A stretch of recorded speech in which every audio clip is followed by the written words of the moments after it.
Hello, welcome to another AskWxm podcast. I'm Mark Griffiths from Wrexham AFC, and I'll be answering your questions that you've submitted on Blue Sky or Twitter using the hashtag AskWxm. That's AskWxm, and you can use it to ask anything you want, within reason, obviously. Anyway, let's dive straight into it. First one from Chris Malika says, can you be a true fan if you don't live near the ground? The amount of people who criticise me for my support of Wrexham. Now, I put this one first because I think it's profoundly important. Chris, absolutely you can be a fan if you don't live in Wrexham. I mean, anybody who doesn't think that needs to have a quick introduction to what year it is. It's 2025. Goodness me. I mean, when I was a kid, just maybe some context will help us to at least understand where this strange attitude's coming from people. When I was a kid, it was sort of like a joke that, Man United have got fans that aren't from Manchester. Man United have fans from Kent, down the other end of England. And this was amusing.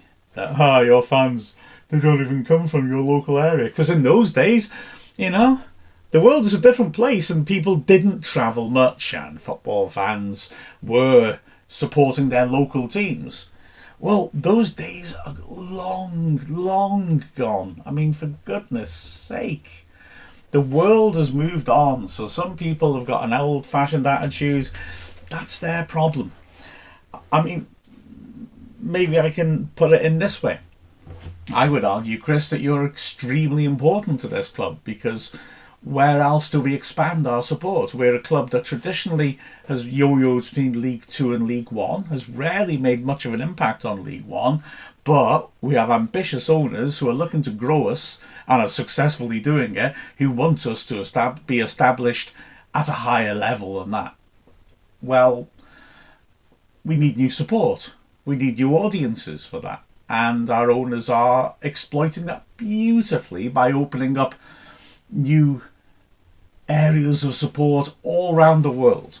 And that's how we are growing. Wrexham's not going to, I would argue, and I don't think many people would contradict me if they know what they're talking about, we're not going to gain many more traditional British football fans, to be honest. I mean, good heavens, even if you're a Chester fan and, may the Lord forgive you for your sins, you're still not going to support Wrexham just because we're successful and we're 12 miles down the road.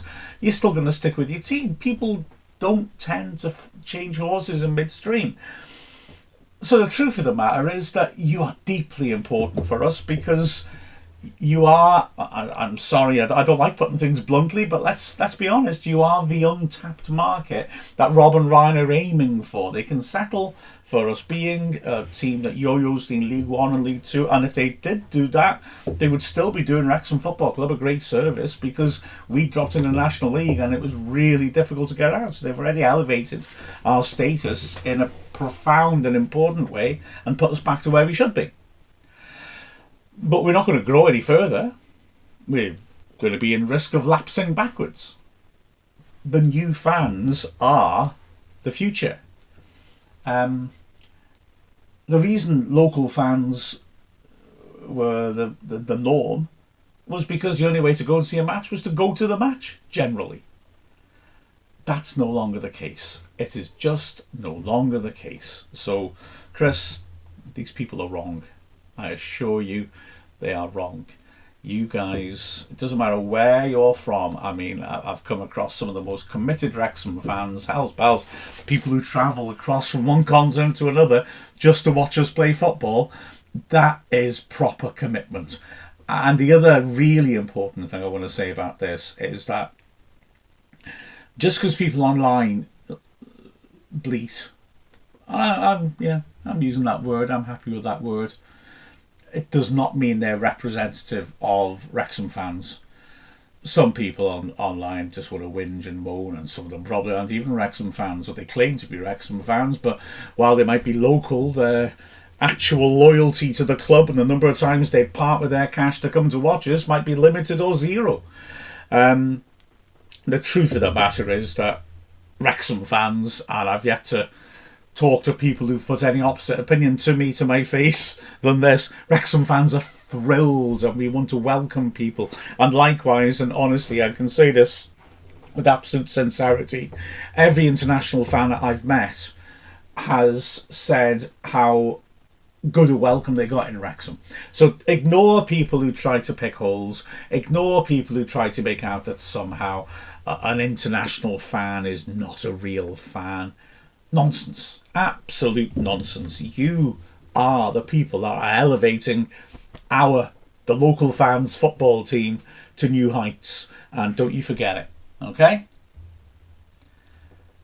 Right, Steve now talking about the women's team and referring specifically to the Britain Ferry game, and there were some good points came from that game that we talked about during the match, but I think it'd be quite good maybe to just broaden it out.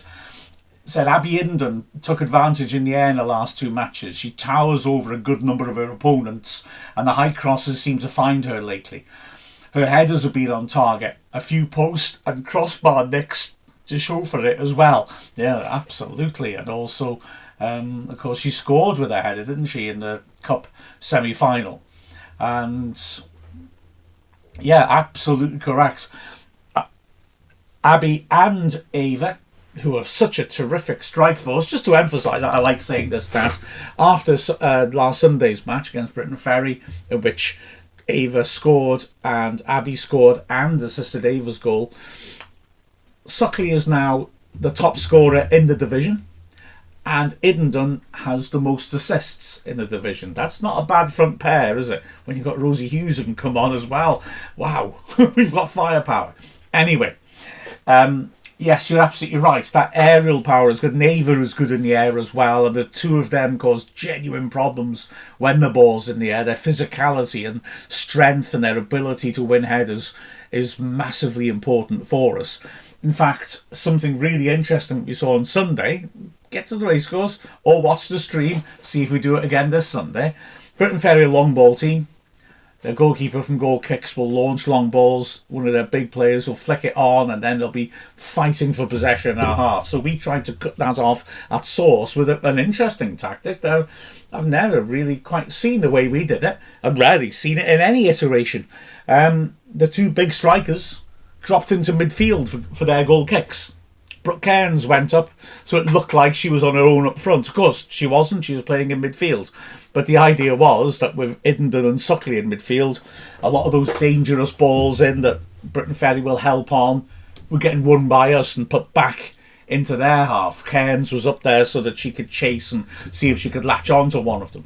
It was an interesting move, a defensive move really, just briefly for one phase of play, but it was very effective. And Steve, it referred straight back to what you're talking about, that aerial strength of Idendon and Suckley.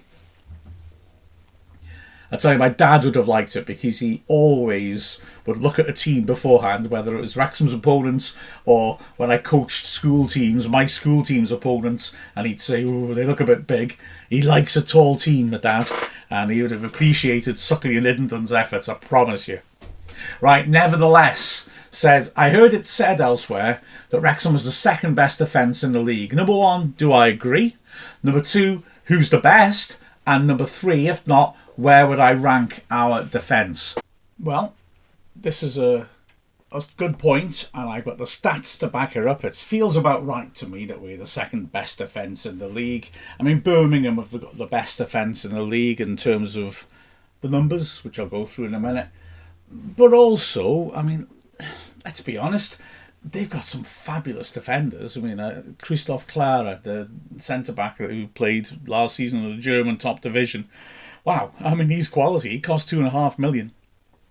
They've got some very, very good defenders, so it's reasonable enough to say that they have the best defence. Of course, remember the fact they're the best team, and they are the best team, aren't they? There's no question about that. Also has a factor in it, you know.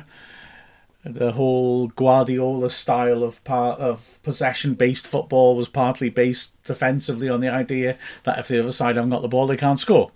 Birmingham dominate possession, dominate games. It's hard to score against a side when you can't get the ball off them. So that's true as well. But they also have an excellent defence. But just to show how I'd argue we're, probably next taxi in the rank. I mean, a few of the stats that I've got available for this season. I mean, clean sheets. We've got one more than them. They've played a couple of games less, admittedly. But yeah, we've got 19 clean sheets. That's crazy. That's more than one per 2 games. Absolutely incredible. Also, goals against per 90 minutes. Okay, Birmingham concede 0.7 of a goal per match. We're next best with 0.8. So that is, again, a really good measure to use for a strong defence. And then also, in terms of shots on target against us per 90 minutes. Okay, we're not top 2, but we're 6th, and we're not that far off. Birmingham and Stockport both 2.3 shots on target per 90. We're 3 shots per 90, just 0.2 up behind Huddersfield and Stevenage, 0.3 behind Charlton. That's a good measure, isn't it, of how strong a defence is. We only let 3 shots on target against us per match. And Arthur, as we know, has got excellent stats in terms of shot stopping, best in the division. So, yeah, it's a good defence. As well, let's remember that naturally goalkeepers and defenders get the credit for this, but defending is a whole team job. And you see how hard our midfield protects the defence as well, for example. You see how hard our strikers work when they haven't got the ball. Parkinson's put together a very, very strong unit, which isn't easy to break down, as we've often seen recently when we've been under pressure. So, yeah, second best defence. That sounds about right to me, to be honest. Margot asked during a Britain Ferry game, are the barking dogs at the ground or just people walking by? And the Yarb did notice there was a Sheltie on the far side above the dark blue vending banner. Oh yeah, there was a lot of dogs in that match. I went in their social club beforehand and it was Dog City. There were loads of different dogs there. I mean, this is the rather nice thing about clubs at that level. Britain Ferry, it's a secure football ground, but it's not so... It's not a stadium, is it? It's not got those strict rules and restrictions. And people come in for the match. They sit in the bar, they have a few pints with their dog, and then they walk out and they watch the match with the dog. That's great. I think it's a really nice way, quite a traditional way to experience the game, isn't it? It's good. I made a good friend of a nervous, sort of pretty... I'm not very good at breeds. Light brown dog. She was scared of people, but I managed to win her over. I'd found my level. Tell you what, the dog whisperer. Next up, Chip Pate says, given the site selected for the Welsh Women's Cup, I was wondering where the FA's map of Wales ends. Somewhere around Abergavenny? Or does it extend a little further north? My gut feeling is, no, it doesn't. I mean, this is one of the main chips on my shoulder, one of my main rants. It was depressingly predictable that they make us play the Welsh Cup final against Cardiff at Newport again. I mean, honestly. Just for context, Newport is 3 hours away from Wrexham. It is 15 minutes away from Cardiff.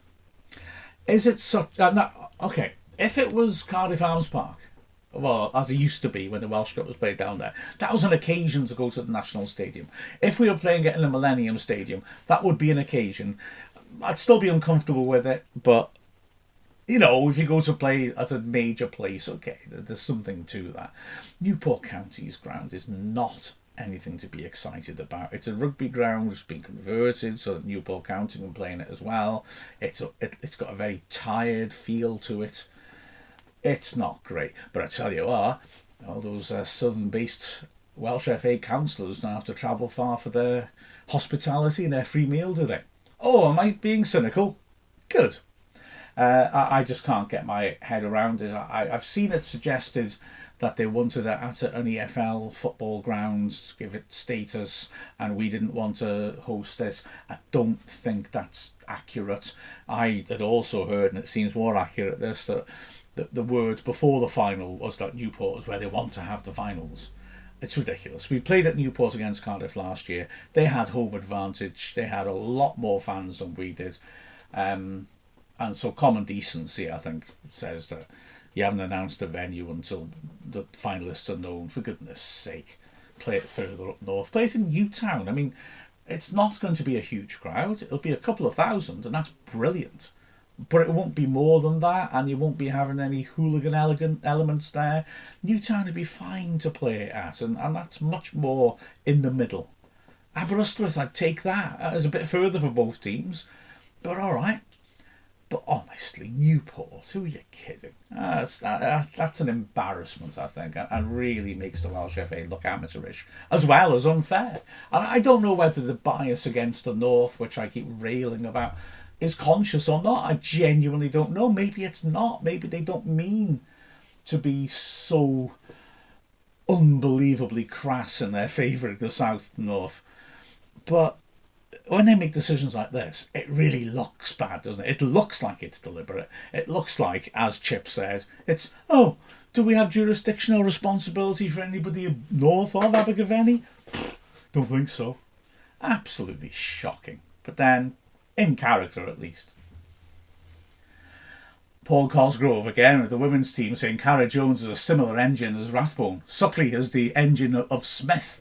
I tell you what, yeah, but in their own right, the fitness of the women's team in general is so impressive, and a lot of credit's got to go to their strength and conditioning work. They've had it for 2 years now, and the number of times you see them running teams into the ground is absolutely superb. So I've always argued that the women's team setup, is something which has benefited from Robin Ryan's intelligent investment in their infrastructure, and that's a classic example. Yeah, they work and they work and they work, and it was important against Britain Ferry, a long ball team.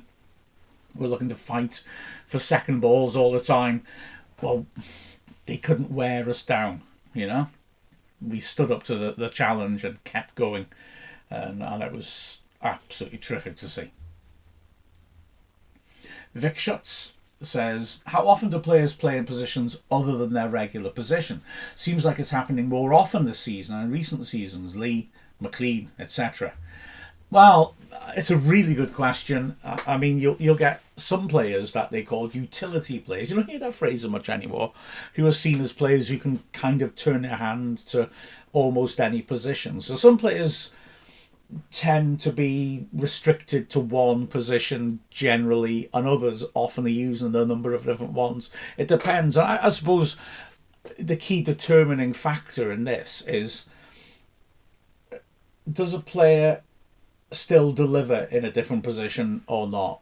Some players do, some players don't. And if they are flexible and able to have the same level of performance in a range of positions, then great, you use them. Other players are not so flexible. Ajax and Amsterdam, famous for youth development, famously don't sort of train a player in a special position. They get them playing in all the positions throughout their apprenticeship and period with the youth team to familiarise themselves with lots of different roles, lots of different techniques, and maybe to discover a specialism they didn't realise they have. And there are so many stories, more than you can imagine, of players who played in one position as a kid but then changed and played in a different position. And I guess part of that is because probably the glamour positions, goal scoring, creative midfielder, are often dominated by the best players in a youth team, aren't they, or in a school team.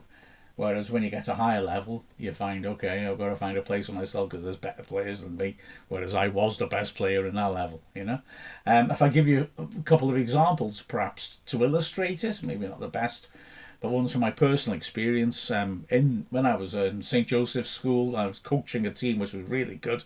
Oh, they were brilliant. And we had a lad called Dan Watkin, who signed for Wrexham. Now, for us, he played either as a centre forward. He was big and he was strong. He scored goals. He was ever so good. Or he'd play as an attacking midfielder. And with Wales schoolboys, he did the same. I was so proud. The Victory Shield is the British Championship for schoolboy teams. Wrexham, Wales, Scotland, Northern Ireland and England, their schoolboy teams play against you. And it's covered live on Sky Sports brilliantly. And I was so proud. Wales played England at Wrexham and won, and he scored a terrific goal. And then he also scored against, was it Scotland? I think it was. He drew in Scotland and he scored in that game as well. That was made up. But for Wrexham, he was converted into a right back, and was so close to getting into the first team and didn't quite make it. But yeah, so he's the star man at schoolboy level nationally, but then when you go to a professional team, it's, well, I'm just thinking at that time, who do we have had up front? Andy Morrell would have been one of the players around at that time. Maybe Trundle as well. Lee Jones, Hector Sam. So, he was behind some really established players, a couple of whom were internationals. So, yeah, right back was what he was converted to. My son's an example as well. He'll be furious if he gets wind I mentioned this, but he's a full back, but would be equally comfortable on the right or the left, which is kind of my point about flexibility. Some players look out of sorts and a bit uncomfortable if you switch sides of the pitch or you switch their position, and others just adapt to it really easily. He does. He could play right back, left back equally well. Mark Carrington was a player for Wrexham under Andy Morrell who was a midfielder, but he fulfilled a number of roles for us. He actually got his regular spot for us and was player of the season in his first season at right back. And then a couple of seasons later was used as a left back, and it got to the point where they were happy to use him in one or the other. And he even, near the end of his time at Wrexham, was playing quite a bit at centre back, usually in a back three, where that full back quality is usable, if you like, on the wide positions, the Clwyth Brunt positions, where you're also coming forwards and you're a wide centre back. I don't know if you'd want to put Carrington into a back four where there's two centre-backs, although he did occasionally do that, usually after substitutions, and did it okay.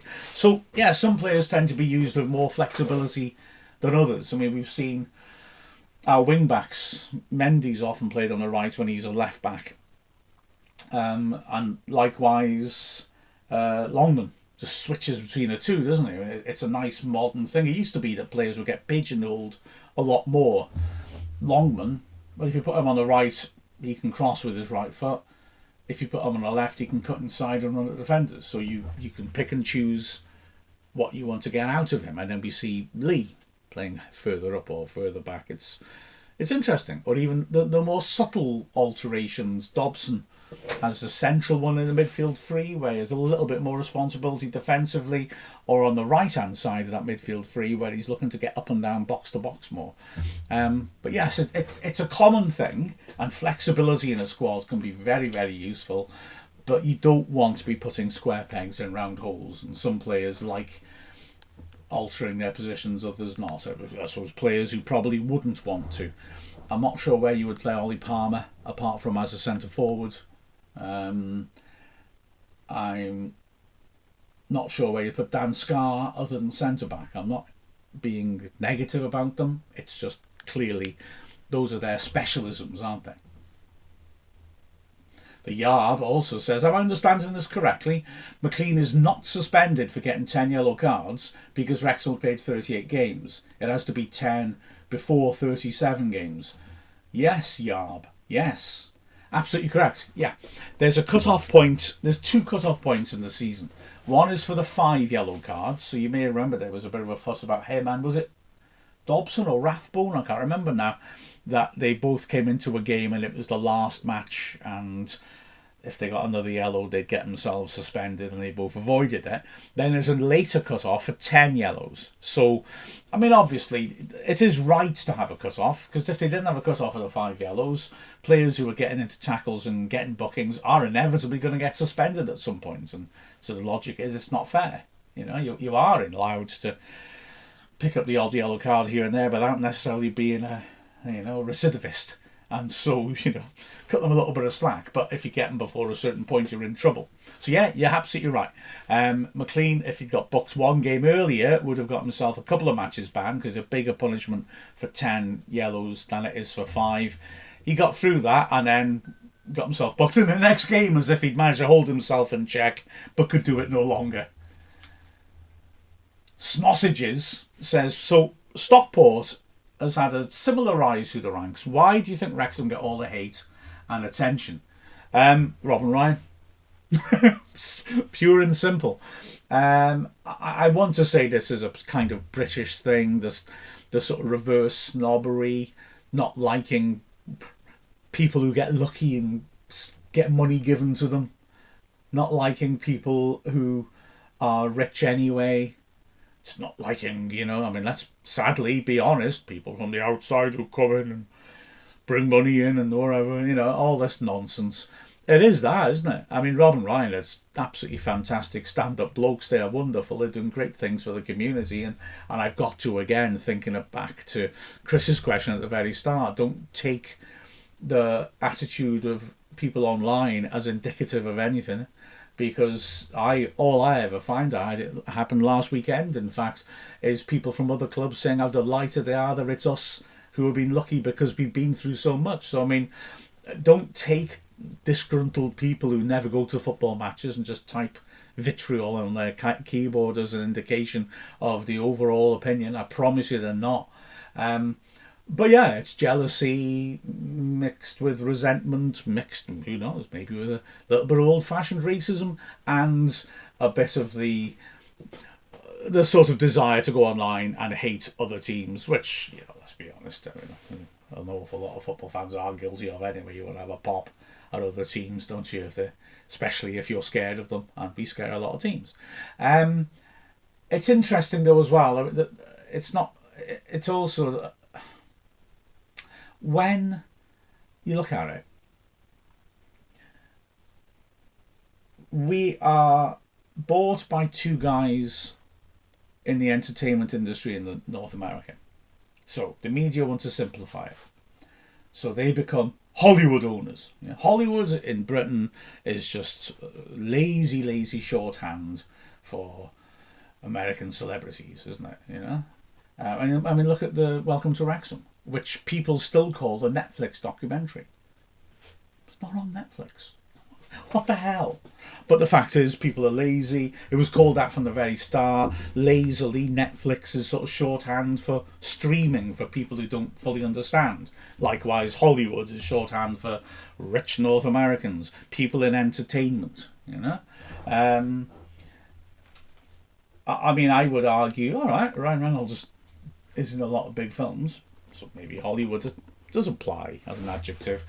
I would argue that Rob's work is more gritty.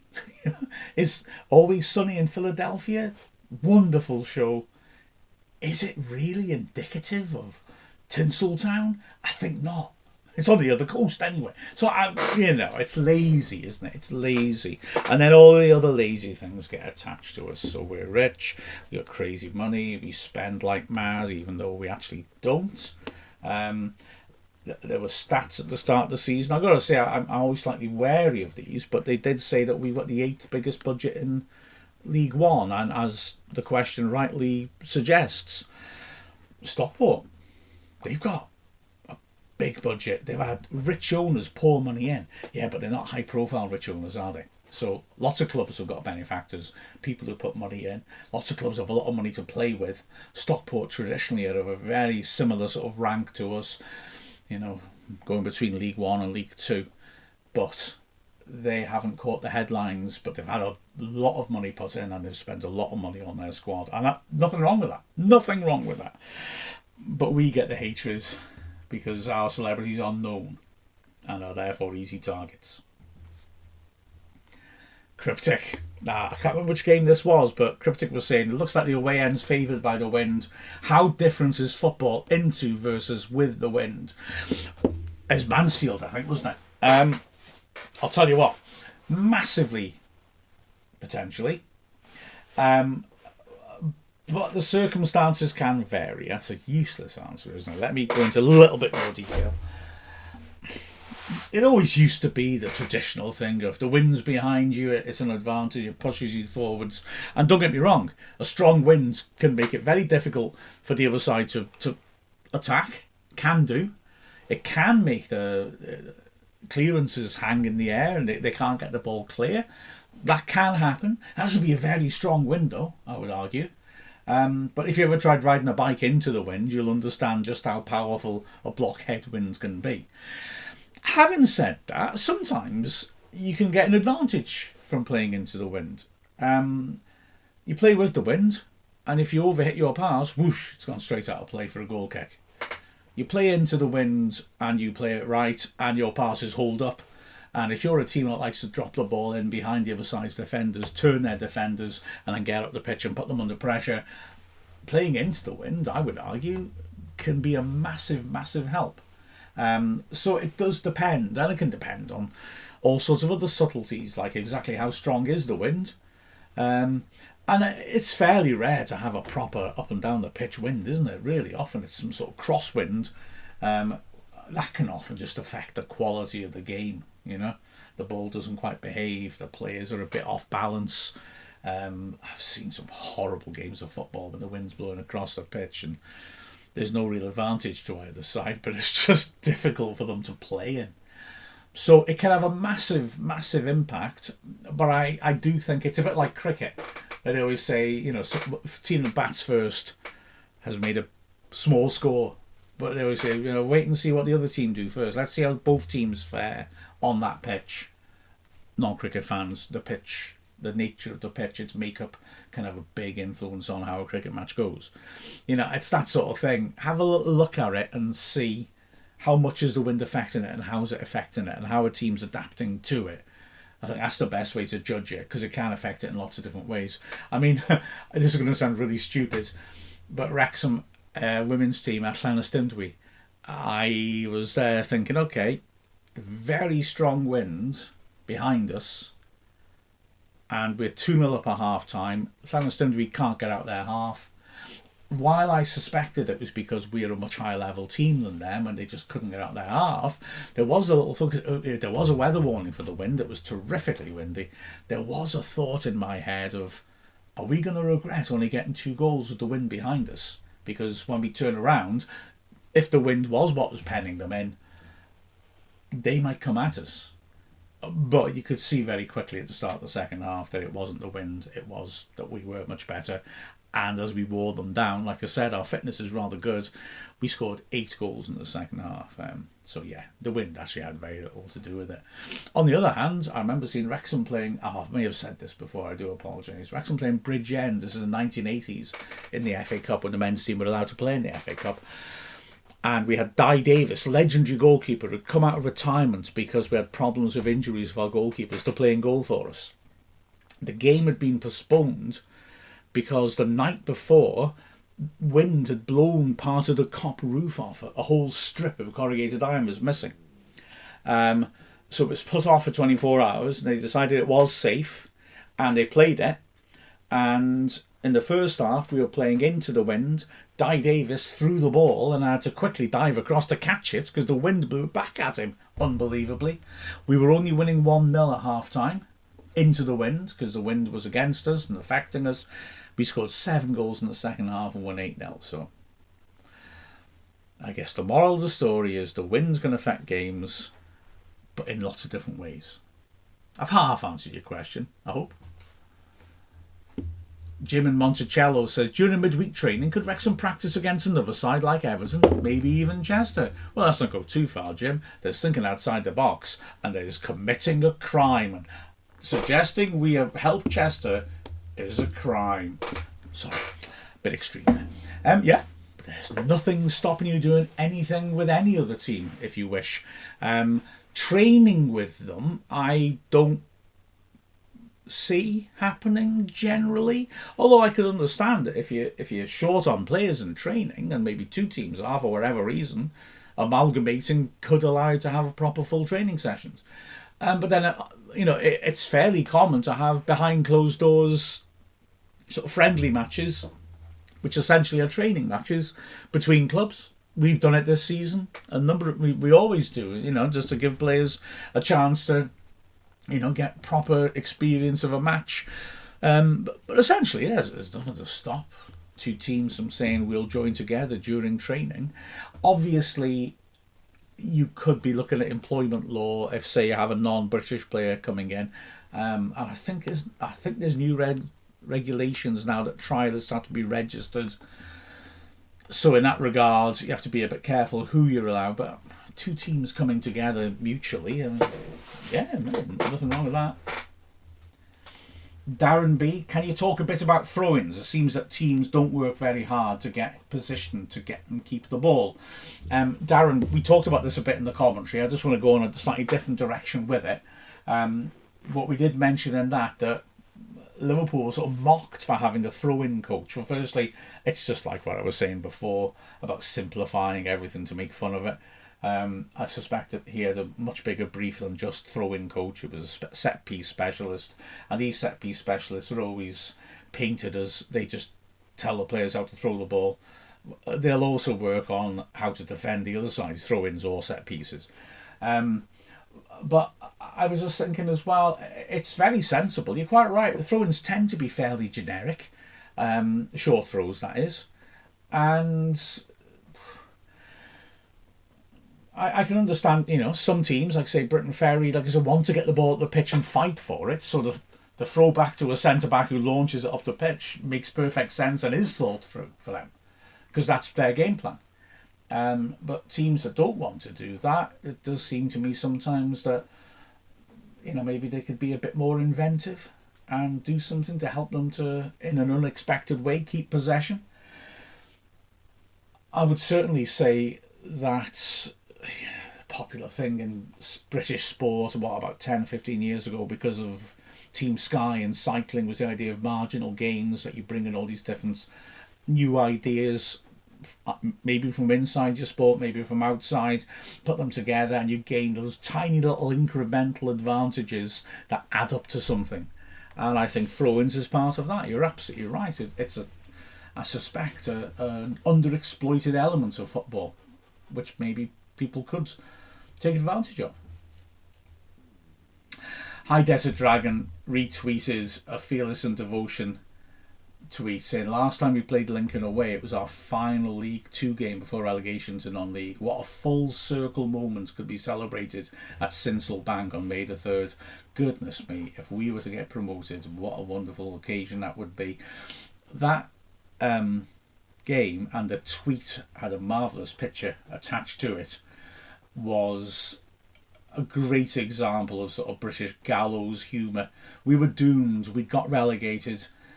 This was a pointless game. We'd hit the lowest point in our history. So loads of people went to this dead match at Lincoln, and a hell of a lot of them went in fancy dress and had a party, a sort of farewell party to the Football League. If they'd realised it would take 15 years to get back in, they might not have felt so much in the party mood. But it was a great, like I say, gallows humour moment. Wouldn't it be amazing if we could go to Lincoln again on the final day of the season, but this time to celebrate changing divisions in the right direction and getting to the Championship for only the second time in our history? That would be a sweet, sweet full circle moment. And that's it. That's your lot. So thank you so much for watching or listening, whichever approach you took. Always a pleasure to chat to you guys. Remember, if you're in the Wrexham area, women's game on Sunday, you've got to get to the racecourse and watch the most exciting team you can imagine. They're brilliant to watch. Anyway, I'm off now. So, adios, muchachos. And I'm Mark Griffiths from Wrexham AFC.